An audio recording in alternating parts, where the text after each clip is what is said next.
Next on the news, amid the hustle and bustle of New York City, people of faith are pausing outside one church in Maspeth. It's a city secret you might not know about. All day long, every time anyone passes by here, you'll constantly see someone stop. How this grotto has been helping this Queens community.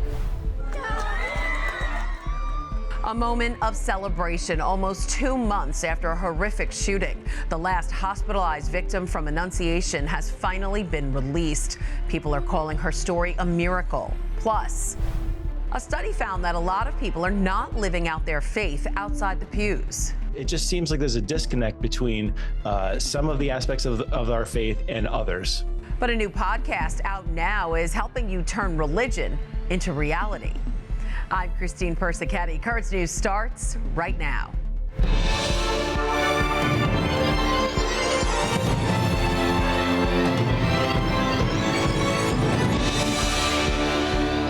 From an eyesore to a sanctuary, a once neglected area of church property transformed into a place to reflect and remember. During this Breast Cancer Awareness Month, we're taking you to a grotto at St. Stanislaus Kostka Church in Maspeth, created by longtime parishioners in memory of their daughter. The Rudswicks are known by some as Maspeth's power couple, and they did everything in their power to save Jill, who lost a years-long battle with the disease. Along a busy street in Maspeth sits a sanctuary, a place of beauty where you can block out the noise. All day long, every time anyone passes by here, you'll constantly see someone stop. These are pretty flowers, aren't they? Yeah. For Barbara and Ken Rudswick, it's more than that. We feel at home when we come here, and the grotto is like an extension of the home. Barbara and Ken were both baptized here at St. Stanislaus Kostka Church. They got married and raised their family here. So the church has been like a cornerstone of what we have accomplished so far in life. And our 4 children were baptized here and all went to St. Stan's School. They've been so involved in the parish and so generous, the school hall bears their name. But this garden and grotto bears the name of their daughter, Jill, who was diagnosed with breast cancer at the age of 40. I knew what it meant. And they said, no, she's going to live, she will live. But as I said, there were other plans. And she was 9 years of chemo and prayers. A month before she died, Barbara and Jill went on a pilgrimage to Lourdes. We couldn't wait to see them go and bring back a miracle. And we did get a miracle from Lourdes. Not the miracle of saving our daughter. She died about a month after the trip. But when she came back, her faith was renewed, but she was stronger. And she helped Barbara and I, and certainly our immediate family, through her death. And she was so convincing that we all felt the same way. And she got us through that period. Since then, Ken and Barbara have leaned on each other, their faith, and their parish community to deal with the loss. You know, the pain is always there. And you do go on, but you know, I see her picture and I have to, at home, I have to have a tough time looking, and I go out my day. And they come here to this grotto they created in her memory to say a quick prayer and remember their daughter, hoping others who stop here will find solace as well. It gives them comfort. I feel it gives them comfort. And I feel that way myself when I'm there, and I know she is there. Jill went to school at St. Stanislaus Kostka Catholic Academy. Her parents say the nuns who taught her there inspired her to become a teacher herself. Hispanic Heritage Month isn't over yet at one Brooklyn school that's celebrating through the month of October by blending recipes and real-world language skills. You don't need a spoon to mix together what's happening at Bay Ridge Catholic Academy. On Friday, 8th graders stepped up to the hot plates, and instead of reading about Hispanic culture, they lived it, making dishes like tacos and steak seasoned with adobo. And teacher Senora Coffin serves up total cultural immersion in class by speaking only Spanish. When she's speaking only Spanish, you start to pick up different things. So I've definitely learned more. We understand more in Spanish than we do with other teachers that we had in the past. It's not just grammar. You have to make them feel what Latinos are, what Hispanic people are. You can't separate language from culture.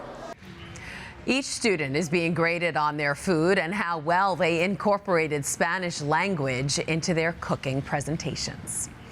More than 3,000 faithful from the Diocese of Brooklyn are set to go on a pilgrimage to Washington, D.C. this weekend. Around 66 buses filled with pilgrims of hope from both Brooklyn and Queens will hit the road on Saturday, heading to the Basilica of the National Shrine of the Immaculate Conception. The record-breaking number of pilgrims from the diocese will take part in a one-day pilgrimage that'll begin with a morning rosary and includes time in adoration in front of the Blessed Sacrament for young people. Bishop Robert Brennan will lead the way, and in the latest episode of his podcast, Big City Catholics, the Brooklyn Shepherd spoke about the opportunity to get closer to his flock. It's a chance to be somewhere else and to pray together. There's a chance for the Church of Brooklyn and Queens to gather in a national spot of importance to make that pilgrimage, penitential, prayerful, joyful, to do something for the Lord, but to do it together. To hear the full episode, just go to podcast.dioceseofbrooklyn.org. You can also search for Big City Catholics on Spotify and Apple Podcasts. In Minnesota, the last hospitalized victim of the Annunciation Church shooting has now completed her journey home. 12-year-old Sophia Forchus expressing her gratitude to the doctors and nurses at Hennepin Healthcare who treated her after she was shot in the left temporal lobe during the attack at Annunciation's back-to-school mass. As part of her recovery, Sophia was placed in a medically induced coma, and surgeons removed part of her skull to quell any brain swelling. She left rehab Thursday morning in style with a white limo and police escort. On her way home, Sophia also stopped at Annunciation School to see her classmates. Sophia's return home answers the prayers of Pope Leo, who recently received letters from Annunciation School students and their families, thanking him for praying for them in the wake of the shooting. The letters were delivered in person by Archbishop Bernard Hebda of St. Paul, Minneapolis, who was in Rome for the ordination of 2 seminarians as deacons. Archbishop Hebda says he asked the Holy Father to continue praying for those still recovering, like Sophia, and for those who might find it difficult to return to Annunciation for even the celebration of Mass. JD Vance and his wife Usha made a pilgrimage to a sacred site on Thursday, the place where Christ was believed to be crucified, buried, and resurrected. The vice president attended a private mass at the Church of the Holy Sepulchre in Jerusalem. It was part of his 3-day diplomatic trip to Israel to maintain the ceasefire agreement with Hamas. According to the White House Pool report, Vance met with a group of bishops and went to confession before Mass. He also knelt in silent prayer at the stone of anointing, believed to be the stone on which Jesus Christ's body was anointed with oils before his burial. He prayed before the Calvary altar, believed to be the location where Christ was crucified, and lit 2 candles with fire from Christ's tomb to bring back to the U.S. The Knights and Ladies of the Equestrian Order of the Holy Sepulchre of Jerusalem made a pilgrimage of their own to Rome for the Jubilee Year of Hope.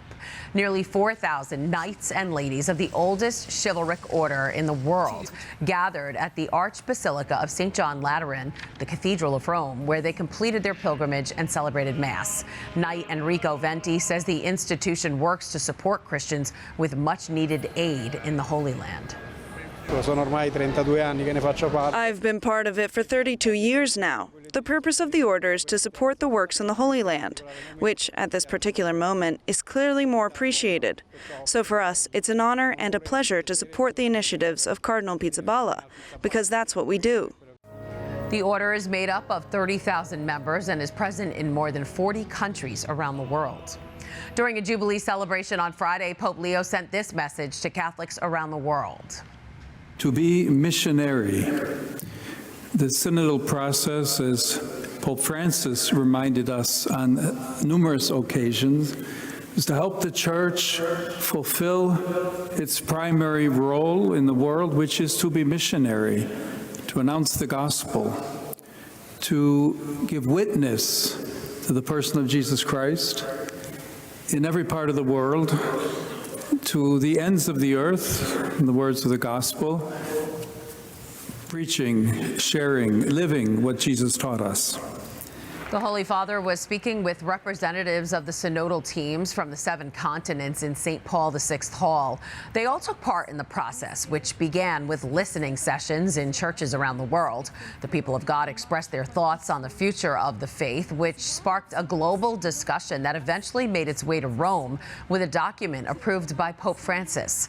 During the Jubilee celebration, one person from each team spoke about the process and got to ask Pope Leo a question.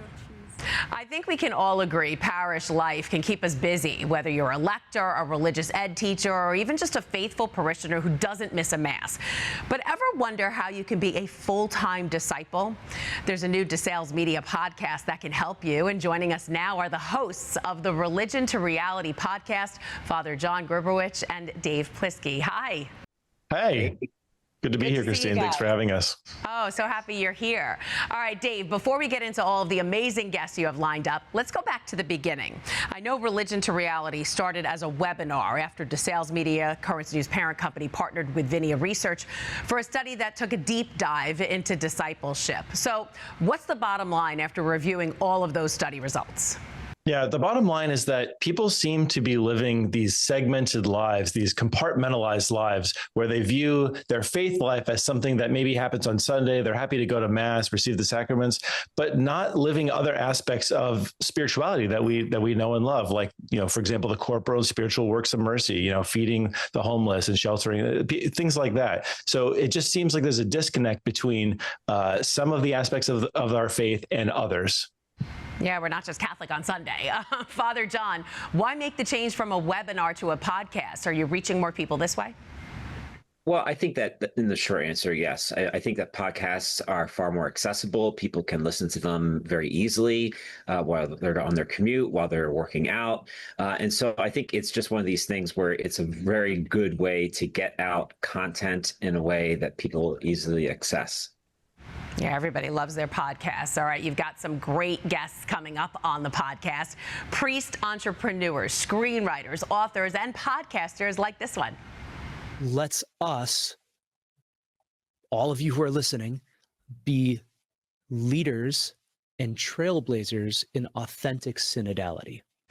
Really inspiring stuff. You've also got a guest who describes himself as a financial lawyer turned brewer and restaurateur turned digital missionary. It's a wide array of people with different backgrounds. So how will they contribute, Dave? Yeah, we've been blessed to have guests from across the Catholic world and spectrum, and even beyond the Catholic world, who have a variety of experiences, but who are not trying to speak necessarily from a I'm an expert in this area thing so much as I'm living my faith in these ways, right? And so the person you were talking about, Jose Manuel de Urquidi, he runs a podcast network called the Juan Diego Network. He's produced and created, I don't know, over 30 podcasts, all in Spanish. So he's got a ton of experience about, when we talk about Catholic podcasts and kind of turn the camera toward ourselves, he can tell us, like, what is it about this that's going to resonate with audiences? How can we make a difference? When we talk about community soon, we'll be hearing from Father Joe Gibino in the diocese and hearing how his work has made a difference and how he's approaching this topic. So it's been great to just hear such a variety of voices, like you said, priests, monks, sisters, women and men of different ethnicities. It's been a great blessing. Sounds really interesting. So, Father John, what are you hoping people will get from listening to this podcast? Yeah, I think that the big thing that I've always been just observing is that there are people who have done a great job informing themselves and kind of understanding what the content of the faith is and what the practice of the faith looks like from a devotional standpoint. But I think it's very difficult for a lot of Catholics to understand, what does it really mean to look at the world differently as a Catholic? Not just simply like, where does the church stand on issues and how one can be advocating for certain things in the public square, but to really have like this sacramental reality, meaning that everything is more than what it appears to be, especially the people in our lives. And I think while people are very good, Catholics are very good at understanding the importance of attending the Mass, what are they taking away from that experience that makes them look at the world differently? Just as we always know that bread and wine no longer remains the bread and wine in the celebration of the Eucharist. How do we also take that type of dynamic when we encounter people in situations that they are far greater than what they appear to be on the surface? And I think that that is, to me, where reality enters into the aspect of what it means to be Catholic, because it's simply not just something that becomes very segmented to just how we do things in a ritual way. It really comes into the reality of our encounters, one person at a time, one experience at a time. How are those sacramental encounters? Sounds like we can really learn a lot. Father John Grubowicz and Dave Plisky, hosts of the Religion to Reality podcast. Thanks so much for joining us. Thanks, Christine. All right. If you'd like to listen to the podcast, go to religiontoreality.org, or you can search for Religion to Reality on Spotify and Apple Podcasts. And that is this Currents News Update. I'm Christine Persichetti. Thank you for joining us, because we are putting your faith in the news. Hope to see you again next time.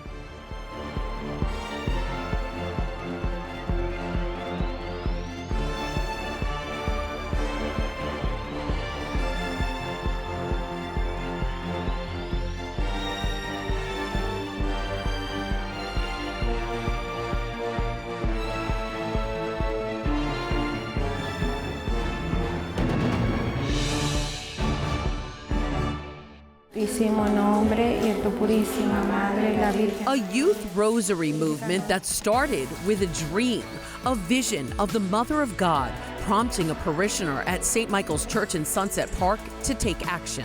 She count the plate and she say me, at this point, it say glory Father and the Son and the Holy Spirit, and pray for my kids. How Norma Andrade makes up the pulse of the parish, Wednesday on Currents News.